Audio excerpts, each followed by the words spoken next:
What's up, everybody? My name is Paul DiNuzzo, PLD, or Paulie D. And I'm the one with the weird European accent. I'm Richard-Erik Jarvi, and together we're Class Action. What is Class Action, Paul? Class Action is our show here on the Action Industries YouTube channel, home of Ben Bateman and Andrew Guy. And we take a look at films. Any film. It could be any film, new film, old film, whatever it is, we're going to discuss it. We're going to give our thoughts.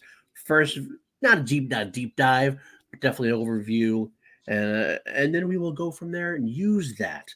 Inspired by that film review, we'll present what we call our Class Action Brief of the Week. That sounds so good. The Class Action Brief of the Week is where we take two opposing viewpoints, and with the help of 5 categories, we decide which is the winner. Right. Now, those viewpoints, it could be a movie, it could be franchises, it could be actors, it could be really anything we put our mind to it. But where are we again? Like I mentioned, we're on Action Industries, and Ben Bateman and Andrew Guy, two guys giving us so much out of our lives. That's why we're together, is how we found each other. They made so many different things, so much different content. They are on the Action Guys, Action Reviews, the Movie Trivia Schmodown, and of course their baby, the one that we really came together on, Action Movie Anatomy, their show on the Popcorn Talk Network. We're well over 200 episodes now, and we're going strong. And speaking of that show this week, what did they cover this week on Action Movie Anatomy? Oh, it was a good one. It was Ryan Johnson's Knives Out that you haven't gotten the chance to see yet. Which makes me mad, because I actually had to skip AMA this week. The first time I've skipped AMA in a long time. Shame. I even tried to get in the chat a little bit just to check, but I don't want to spoil it. You were there? But I did get a few good facial expressions there. Actually, Garth McMurray came in the chat as well, and he was like, I haven't seen the movie. I don't care about spoilers. I'm still going to see the movie. Me and James were like, leave. You have to leave. This movie is all about the twists. You cannot spoil it, or you'll spoil the movie.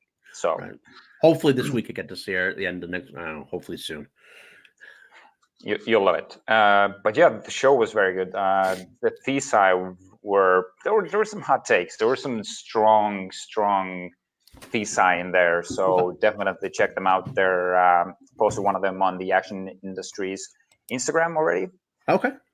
But definitely check out the episode. It was a lot of fun. Great fist bumps. The cast was just crazy, and they did some funny impersonations. And the recast. The recast was my favorite part. Me and James Spence, we took over the live chat.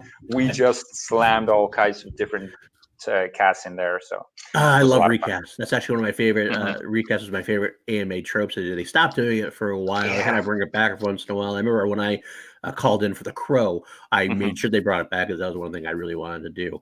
So I'm even more interested. So the recast was awesome. But what do we have on AMA next week? Tell us, Paul. Next week, near and dear to my heart. Now, this is a very special AMA next week. They're going to cover, as they're leading into the episode 9, Rise of Skywalker. We're going to start our journey down that path, and the boys are going to cover Star Wars Episode 1, The Phantom Menace. Now, what's extra special about this? Well, I'm glad you asked. This week is also the Spectacular for the Movie Trivia Schmodown. Now, if you don't know what the Movie Trivia Schmodown is, it has its own page, the Schmodown Entertainment Network. It's a movie trivia contest that adds in professional wrestling's storylines, heels, faces, everything else. And Team Action took this league by storm, and they've become so. The Action Army is almost partially derived from that aspect of the Army as well. We have Action Movie Anatomy, but we also have the Movie Trivia Schmodown as two disparate things that come together to form the Action Army. And the Spectacular is their version of WrestleMania. It's like the Super Bowl.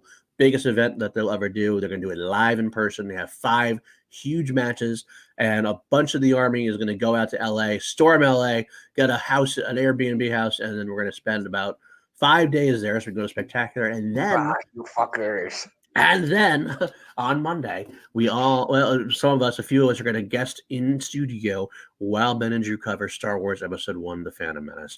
Now, like Episode 1 or not, and other prequels are a little divisive.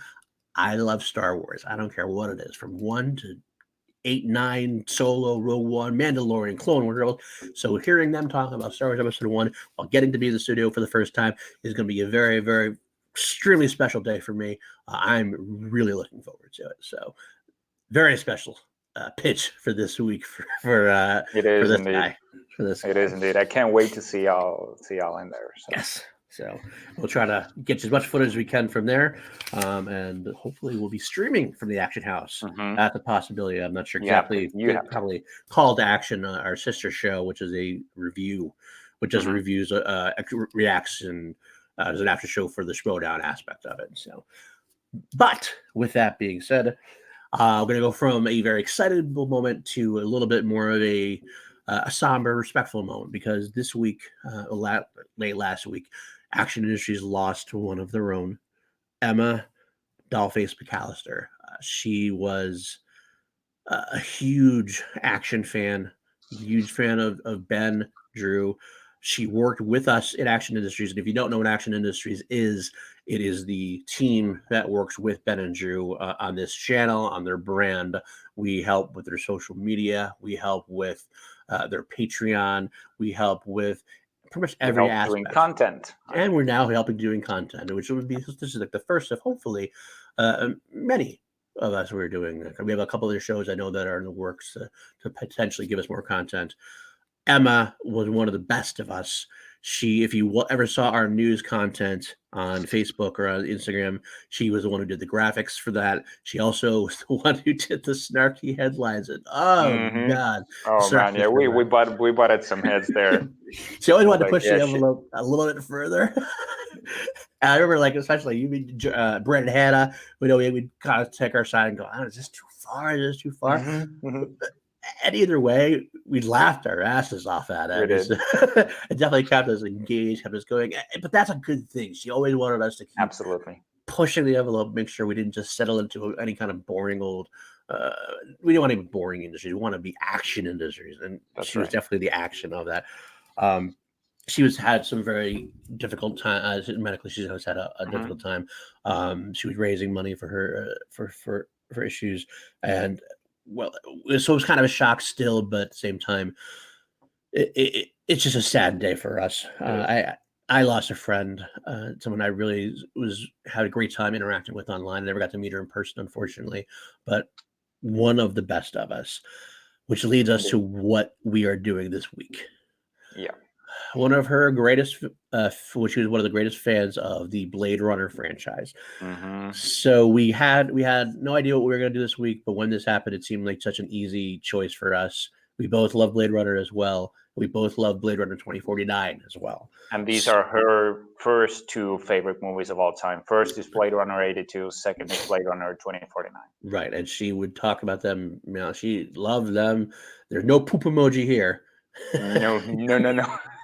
The poop emojis. Which I'll give you quick. The inside joke behind that is that every time, of course, Marvel being in the news all the time. Yeah, that's right. The Marvel stuff. She was not a fan of the MCU, and she always liked to do snarky as hell headlines whenever we had to tell any kind of Marvel story. So she would always begrudgingly do a Marvel story, but at the end of every time she posted, she would just put the poop emoji just to let us know that she hated this stuff. But anyway, in honor of Emma, we will not be covering Marvel this week in any way, shape, or form. That's the only way we will mention Marvel. Instead, we will do like I said, we're going to take on Blade Runner versus Blade Runner 2049. Yeah. Now, how this works is we start usually with our film review. Now, this is a little bit different than usual because usually we have the review, which will lead into a bigger topic, which is it could be a franchise or actor. This week, we're actually taking just the two specific movies that go against each other in the brief. So we'll have a little bit of a, no pun intended, a briefer review of Blade Runner 2049 as the more recent film. And I'll just run right into it if that's okay. I will say that I love this movie. I love Blade Runner growing up. I was never quite as big of I was never an obsessed person. Like, it's a cult classic and people obsess over this movie. I didn't quite ever get to that level when I was younger. I came to it a lot later on. But Blade Runner 2049 actually made me revisit the original. I think I like the original now much more than I ever did because of the second film. Directed by probably my favorite current director out there, Denis Villeneuve. He's one of the best. It's either him or Nolan are back and forth for me at this point.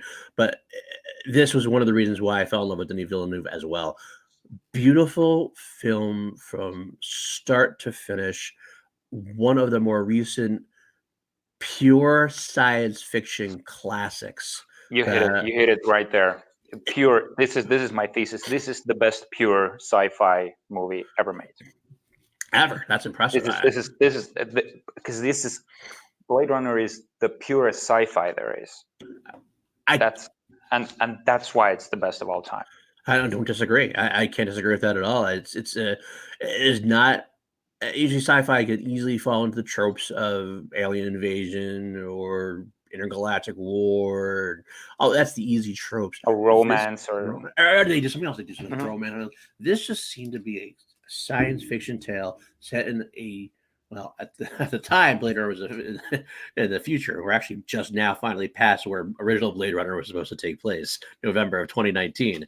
But 2049 is now doing that again for the future. We're still looking ahead of the future, but it's such a great set. It's such a lived-in world, such a real. I don't want to say realistic seems so weird, but it's so vibrant and yes. It's very. This is exactly. I have the same points that I want to hit. Is the world feels so real because you can tell almost all the sets are practical. Right. You can tell. You can like reach out. You can grab the sets are huge, but you can tell they were constructed for this movie. You can tell that they actually constructed the miniature cities and the buildings. They're actually miniatures that they drove with their camera through the buildings like that. Right. This was actually a miniature city that was built for these tracking shots. Absolutely, 110%. Even like I feel like when I walk into the dusty terrain, I almost like wanted to sneeze and cough because I felt like I was so exactly in there with it. You can tell there was almost no green screen at all. No.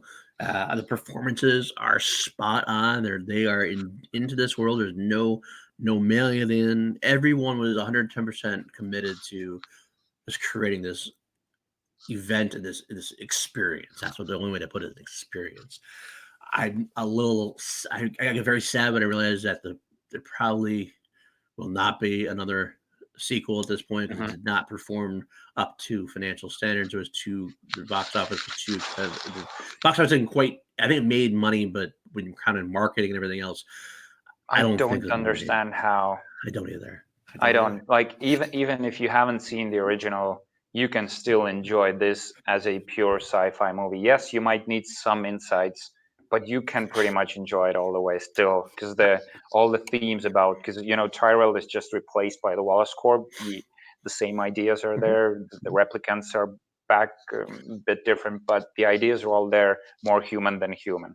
And then I would actually say too, like Blade Runner 2049 to me was one of the best examples I've ever seen of something that could be in any way considered a soft reboot of an original, but yet still wholly original and taking on very new twists on the same concept in the same universe. That's why it's one of the best sequels of all time as well. It's not a rehash, but it's definitely telling some of the same themes, some of the same ideas, just expanding on them in different ways. Is that a way? Yeah, this is a sci-fi movie in setting and in psychology, I feel like as well, because you can tell the people they're like thinking differently. They're moving differently. It's not all about the techie and the setting. It's the mindset is also science fiction, if that makes sense. I get what you're saying. I totally get what you're saying.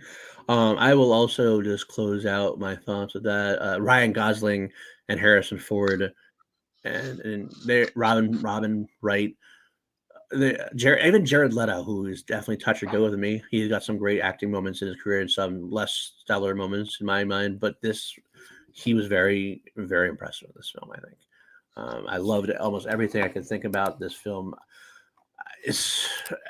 I could go on and on forever, but I mean, Ana de Armas, Mackenzie Davis. Yeah. So they all just had so many. And Dave Bautista had one of his first, non Guardians role that was really just a good, solid acting from a professional wrestler, which you don't get very often.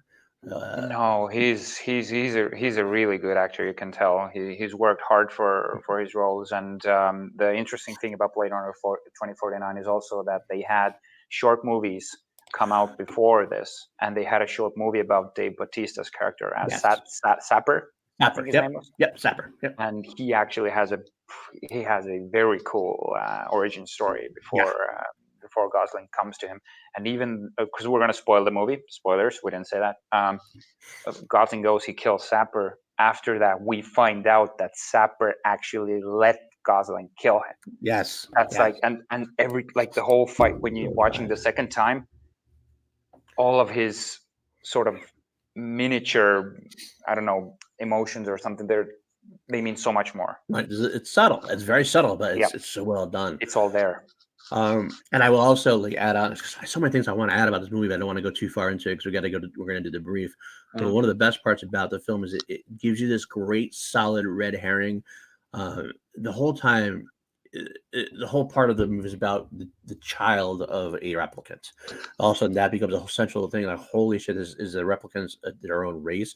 They're an actual artificial race, but they possibly created a child. And that brings up so many philosophical arguments. Arguments, but the red herring is the way they lead you the audience around. That way Villeneuve perfectly leads the audience on is you're made to believe that Ryan Gosling's character is the son of Harrison Ford's Deckard and Rachel from Blade Runner, from the original Blade Runner. And if that was the case, I think this film would have been so much lesser, because what makes it, because it wants you to believe that, and it's so, that would be the typical sci-fi. Yeah, feel good. The feel good aspect. It would have been the feel good aspect of the movie. But it would have been predictable and lesser. Even if partially you wanted almost as much as Ryan Gosling's Kay did, because you were like, make him special, make him get it. This is why we're following this character. And then curveball, it's not. They take it away. Scene, it's so painful. Broke my heart. Like when she's like, "Oh, you thought it was you, right?" Did. And she's like, sort of, you did. And we all think that. We all thought that, or we all wanted it to be on. Oh, and one last thing I have to say: Ryan Gosling in this role, his stoic, completely. Almost blank-faced performance almost reminded me of my favorite scene in Darth Vader: Return of the Jedi, with a black mask. You still see so much emotion in that mask that it's so subtle in some ways, but it makes the one time of emotion even better when he has that screaming moment after meeting the daughter. Also, he breaks through. Get out of my brain! Get out of my brain! Because Ryan Gosling, he's a very handsome man, but he's one of the best physical actors. Right. He doesn't need to use his charming smile or this or that. He can be totally stoic, like you said, totally physical, and not show any emotion. And when he does, it's so powerful. The way he yells there. And the other one, when he loses, when Joe loses joy, when love crushes the Emanator, he's just laying there. There's no emotion. You can just tell he doesn't show it anyway, but you can tell how crushing that was for him. It's in his eyes. It's his eyes. And the fact that Villeneuve, he made a machine loving a hologram. Yes. Feel like one of the realest love stories we've ever seen. Which is so part of the more human than human. Villeneuve is brilliant. I can't wait for Dune. Can't wait for Dune, just to throw it out there. Yes, hopefully, Emma was a big fan of the Dune book as well. So when that movie comes out, I'll be watching it with her. She'll be with me. And I'll throw one more sidebar out there before we move on. I would love to see Villeneuve in Star Wars, just so you know. Throwing that out there as well. I've heard that one before. Every week we do a review. We throw in one special aspect of our show. And you know it by now if you've seen us a couple times. And if not, well, you're going to get to know it. Our favorite segment of the week. What would Ed Harris play? Ed Harris, favorite of the show. My favorite actor of all time. I got to meet him a couple of weeks ago. I fangirled. Oh, did I fangirl? I was like the whole time I barely could. My stomach dropped. I was like, he's right in front of me. I don't know what I say. So awesome. But either way, we're going to run a little short on time, so we will just get right into it. Do you have someone in mind for what Ed Harris played this week? Sure do. I made up a role for him. Oh, you know what? Let me interject. I never actually explained that. What we do is we take Ed Harris, we put him into the movie in some fashion because Ed Harris makes every movie better. So we either write a role for him, or we put him into a role that exists into the movie. So with that being said, hit me, Richard. Yeah. So I'll just jump right in. Ed Harris plays a colleague of Joe. He's another Blade Runner, but from the old days, from the Deckard days. But he's reprogrammed to be as ruthless as Joe is. But he isn't as capable because Joe's replicant he's a bit more evolved. You can tell him he's stronger. He's made better. He's made more obedient. And with his help, they go to track down Deckard. And instead of Joe going up against Deckard himself, we have Harris and Gosling going at him together. Joe gets incapacitated by Deckard, and we have an old man fist fight between old man Ford and old man Harris. And during that fight, Deckard kills Harris as Blade Runner. And we have Joe wake up and he's tied down, and they have that conversation, and then they build the rapport there is. That's what I'd do for him. Wow. I killed Harris. No, that's perfectly fine. Ed Harris, the best season when he dies, his death in the Rock is phenomenal. I was going to say, I don't even want to say mine now. That's absolutely beautiful.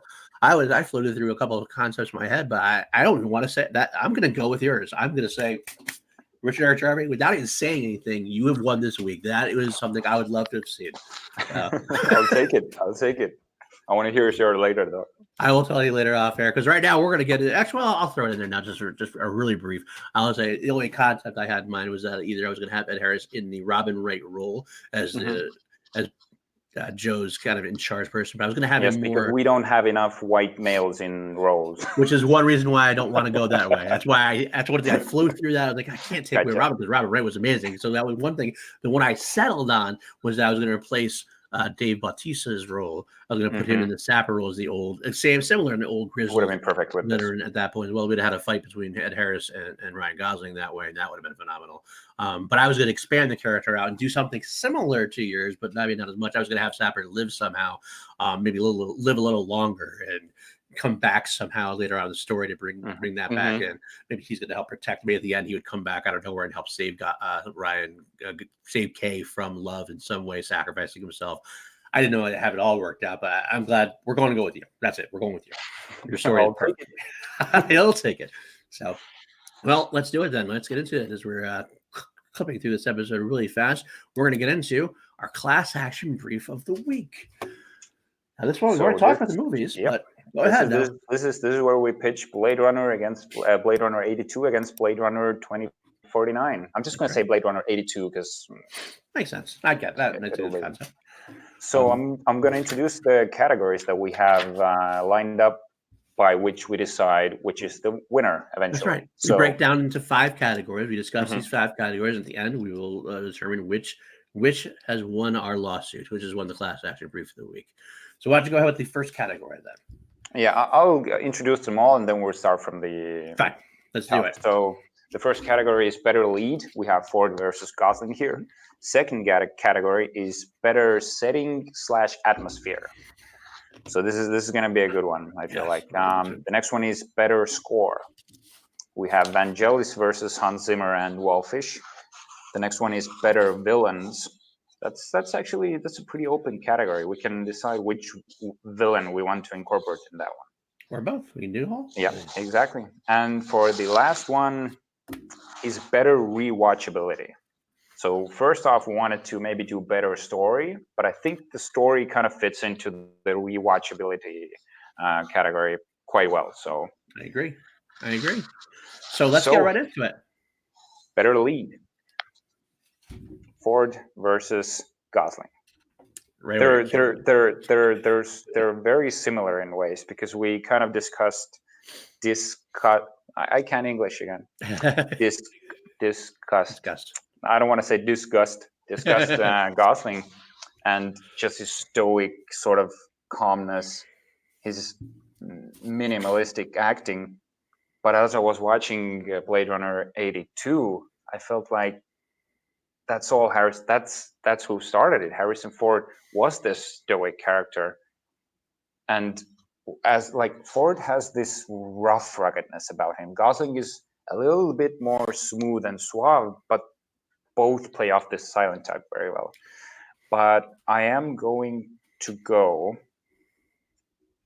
Okay, I'm not going to reveal yet. I feel like things unfold around Deckard as he goes through the story, but Kay's, but for Kay, he's more hands-on investigating and putting in the motions himself. So I feel like he goes through the story as of with Deckard, things happen to him, if that makes sense. I don't know. This is sort of the feeling that I got when I was watching the movie.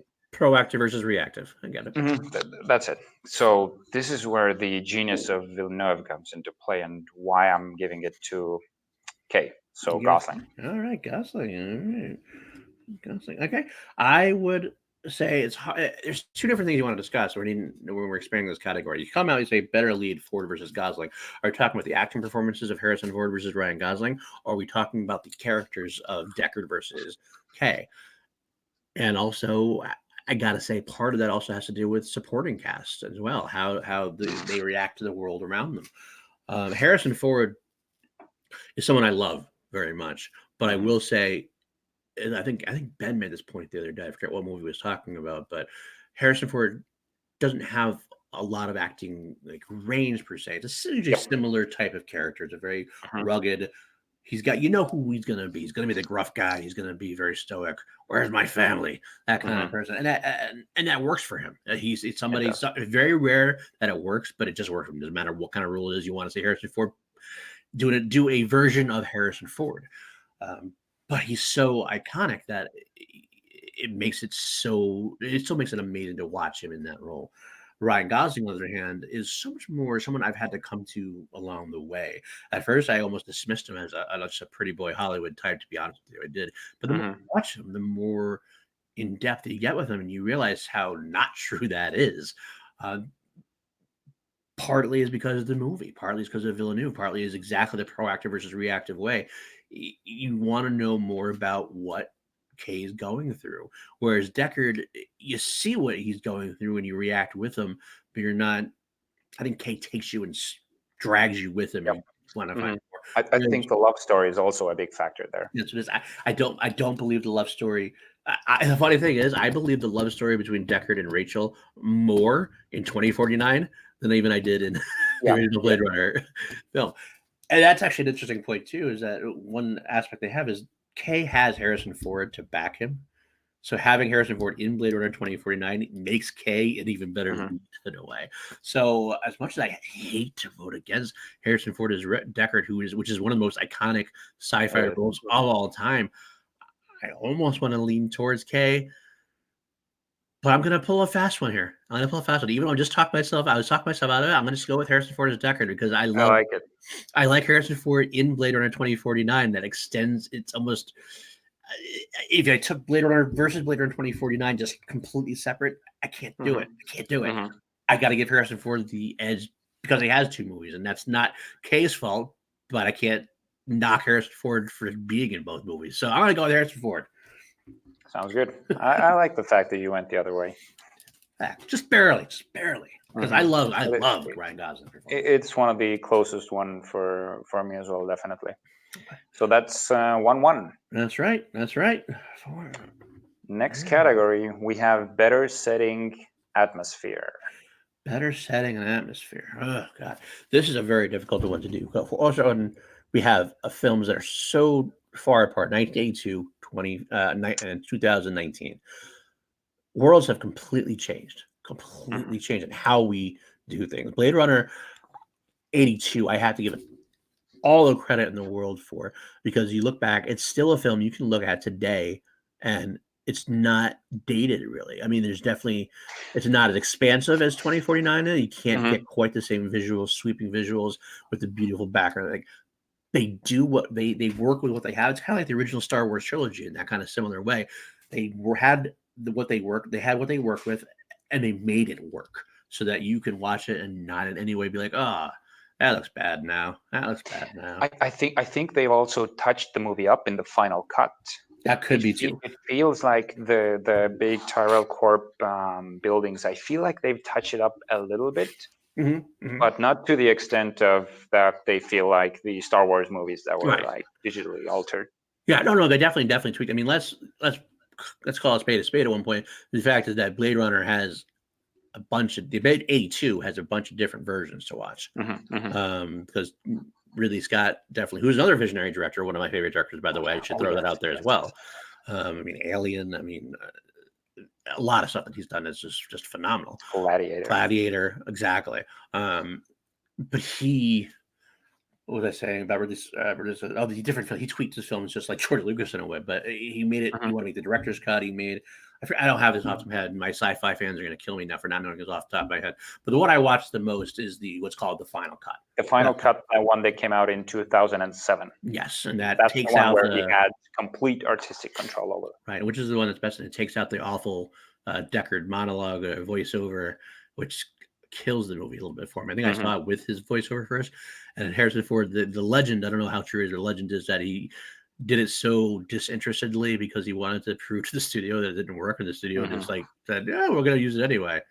Oh, great! I think he sounds bored almost when he does the voiceover, but the studio felt that it needed it to. But you don't need it. The visuals tell the story enough. But if you're going with setting atmosphere, I'm digressing completely now. But going with better setting and atmosphere, like we mentioned in our review of 2049, beautiful. It just envelops you into the case. Blade Runner, through no fault of its own, is just a victim a little bit of its time. I got to give it all the credit in the world for what it did at the time, but I have to give this one to 2049 because I had never seen. This is one of the most beautiful films I've ever seen. Period. I'll put it right out there. You're going 2049. I'm going 2049. Okay, so this is gonna be good. So I'm gonna start off with 82. It has this damn claustrophobic and smoky setting of the 80s era, and the sci-fi. I feel like the sci-fi feeling in this is pretty much unmatched in any movie that came out at that time. Right. Even though Villeneuve is a genius and he has his sets incredibly well made to fit the story, they are more open and wide, and they feel very airy, sort of like you feel like you have room in there. Although in 82 you feel claustrophobic, you feel trapped. The apartment that Deckard has, it feels like damp and smoky and sort of like uncomfortable. Yep. But I feel like this fits perfectly to the story. I agree. And you feel trapped in that world, and I'm giving it to 82 just because of that. Yep. Oh, okay. 82. This was going to be more difficult than we thought. So, what's next up on our brief of the week then? Next one is better score. So in this case, Vangelis versus Hans Zimmer and Wallfish. This was a tough one because Hans Zimmer is one of the best composers out there, and he captured the tone. I know. You want to say John Williams? I said one of the best composers out there. And you're not wrong. You're not wrong.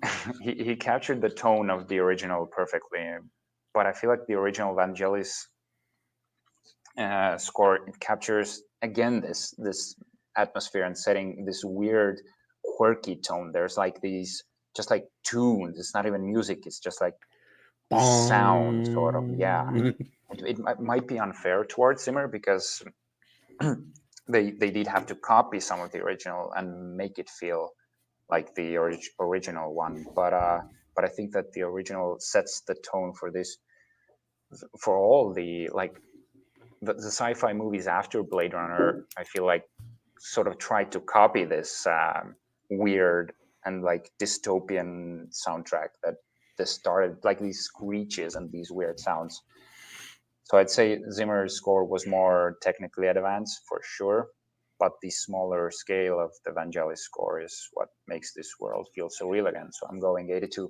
Okay. You know, it's hard for me to argue against that for very similar reasons. I mean, 82's Blade Runner, that is very much of its time. Even though it's a futuristic setting, it's very much the synthetic score was very much in vogue in the 80s and the early 80s. But it did add such a don't know what the word is. I guess it said the believability to it. It sounded more like a character, more like Mhm. instead of a score, it was actually a piece of the setting in a way. Hans Zimmer, who is probably my second favorite composer after John Mhm. Williams, adds a lot. He is limited, like he's limited because he has to make it fit the Mhm. original, and he quotes the original. Definitely expands on it in a lot of different ways. But I find myself going back and forth really quick for the same exact reasons you did. I almost want to say 2049 because I love Hans Zimmer so much, and I thought the fact that you give a composer like that a framework within which he has to work, and he succeeds in it, and it makes it sounds exactly like it's supposed to sound. Like I didn't once think they were disparate at all. They had the same exact tone and feel, and so which one do I go with? It's so difficult to say.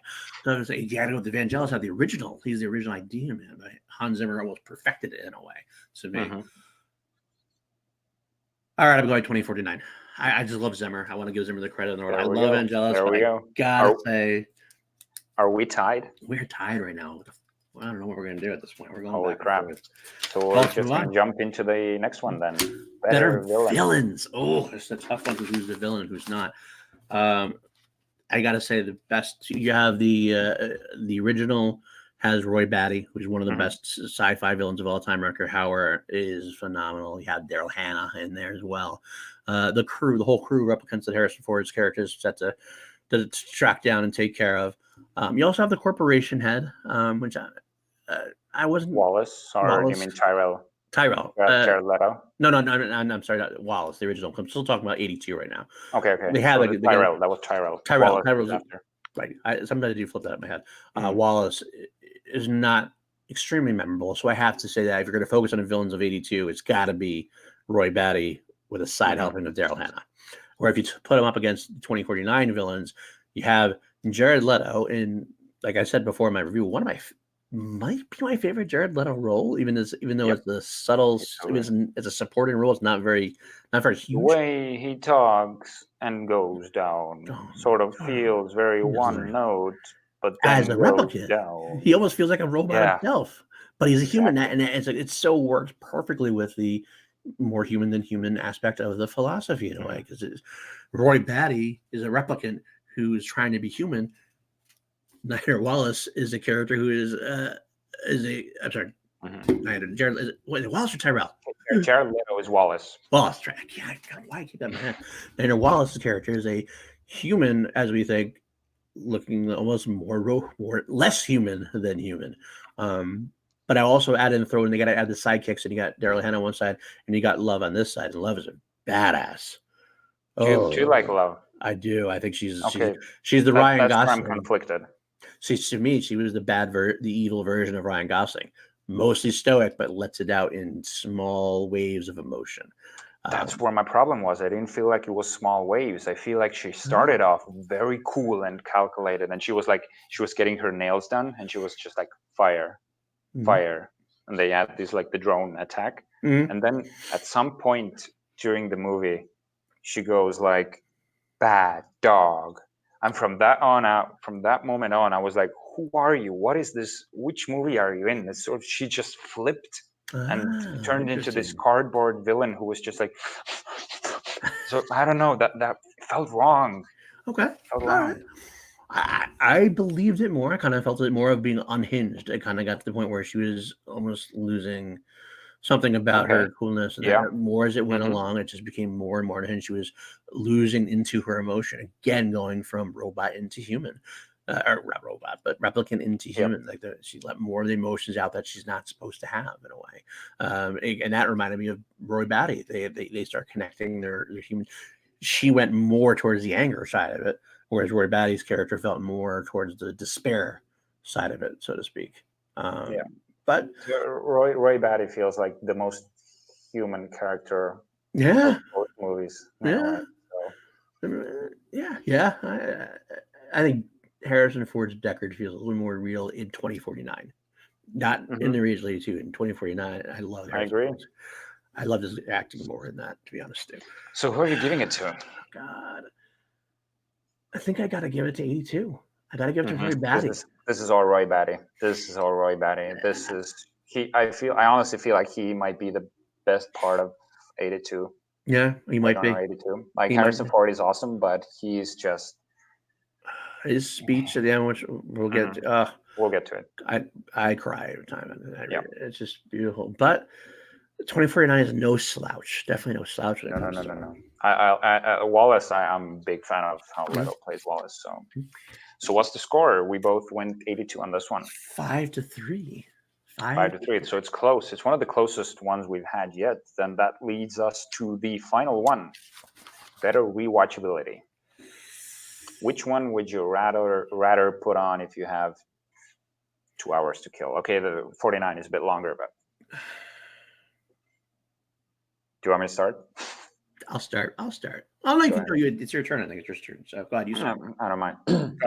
Well, I feel like Blade Runner 2049 really stepped up in terms of story. The original had a very simplistic story to it, which works, and I love the movie for it. But 49 takes the original concept and it drives the story forward so painfully and ruthlessly, which is weird because when you're rewatching movies, you kind of want to feel good and maybe not feel so destroyed by whatever happens on screen. But the way Gosling's character gets beat down by everyone and how he gets discarded as he thinks he's the child, it hurts. And even though the runtime is almost 3 hours, in a weird way, maybe it's like, I don't know, torture porn or whatever, I kind of feel like 49 is more rewatchable for me. It's weird though. The movie's so much longer and more difficult to watch, but I'd rather watch 49 if I had to pick one. I'm right there with you. I love 2049 so much as far as it's again, 82 is much more of it's a classic in its own way, but it's more of a staccato feel when you watch it. It's kind of choppy to me. Kind of like I throw it in the background, but I got to really get in depth with it. 2049 is so enveloping. It's like a big blanket. You want to just lose yourself in that world, lose yourself in his journey, and you know you're going to cry. You know you're going to feel right at the base of your heart, but you can't help but just want to go downhill with it in a way. I'd put 2049 on. Yeah, and in a way, you watch 49, you get the first Blade Runner feel because they even have throwback scenes. They play the audio and they bring Rachel back at the end. And again, like I said, I like Harrison Ford's arc better in 2049 than I even did in the original because it felt like he was more invested in it in a way. And so I got to go 2049 as well, which means that decides it. We're tied. Oh, are we? It's 5-5. We've never had this before. I think this is the perfect moment, and I'm going to tell you how we're going to decide this. Okay. Instead of well, at first, when we wanted to honor Emma, we wanted to maybe take a moment of silence or something like that. But in this case, I feel like we should show her favorite scene, moment, monologue in Blade Runner 82. And I feel like that moment is the best moment in both films, in which case I would give the victory to 82. And I'd watch the scene with you. You know what? Right now. I will. My gut wants to say Blade Runner 2049 still because that's how much I love it. And I love Villeneuve better than I love Ridley Scott. I love almost everything about 2049 better than 82. But in honor of Emma as well, I think 82 is still holding up as the most iconic sci-fi movie probably of all time. If not of all time, then definitely in the top 3. So I will give the victory to 82 as well. And I wouldn't give it just because of her. I feel like this is the scene what decides it for me. I don't disagree. I would argue it. I could argue and throw up the 2049 scene, the Ryan Gosling screaming pain of emotion, pain. But I will digress, and I will give it to you at this point and say that since I can't decide, I will let you say that this 82 is a winner. So that's what we'll go with. We're going to hang on our day. Have a great week, everybody. We'll be back next week. We don't know what we're doing yet, and but I hope you come and tune in next week and watch us on Action Industries YouTube channel. That's Richard-Erik Jarvi. I'm Paul DiNuzzo. Let's watch this as we go out. And for Emma, we love you. We miss you. And I don't have anything more to say than that except for court is adjourned, and we salute you. I've seen things you people wouldn't believe. Attack ships on fire off the shoulder of Orion. I watched sea beams glitter in the dark near the 10-house gate.